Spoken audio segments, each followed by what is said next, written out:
Welcome to the Zoo, a term coined by one prisoner who felt being incarcerated was like living in the Twilight Zone. The Zoo is not a place you can point to or a system you can fight. It's the result of quixotic, arbitrary moves by prison wardens and staff that inmates can rarely prove or defend themselves against.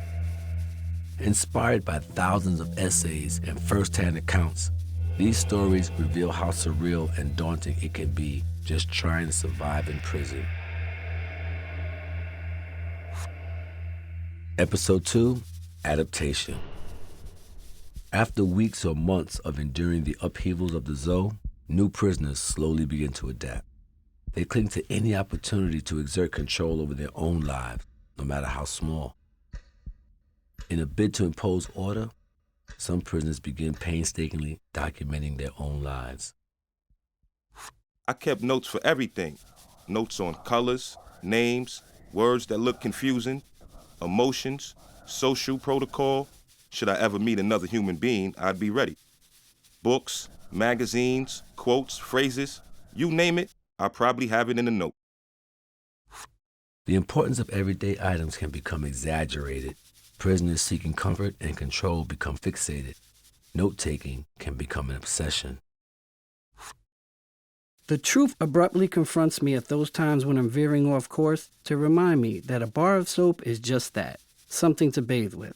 That an oodle noodle, no matter how well dressed up, is still a cheap, processed food item, no more, no less.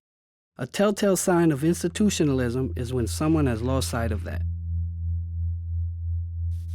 Sometimes prisoners are given jobs keeping records of the prison, and then they uncover prison officials gaming the system or abusing the rules.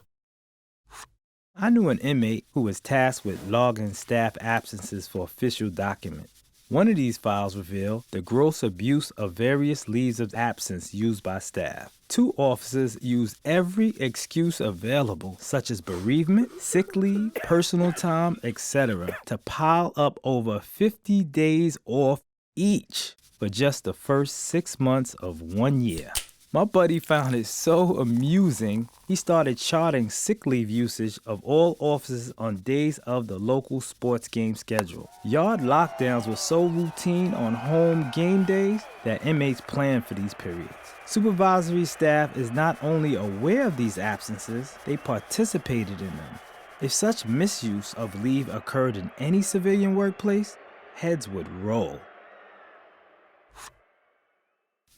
But calling out these abuses can come at a high cost. I began to chart every meal that was served over a 1-month period and conducted a comparative analysis of how well it matched up with the master menu. Upon the completion of this analysis, it was apparent that there was a considerable disparity between what prisoners were supposed to be fed and what the dietary department was actually providing. When this prisoner shared his findings with the administration, he was placed in solitary confinement for 30 days with no charge, then suddenly released from solitary, only to be transferred to a prison 100 miles away with no explanation. Nothing is as it seems in the zoo.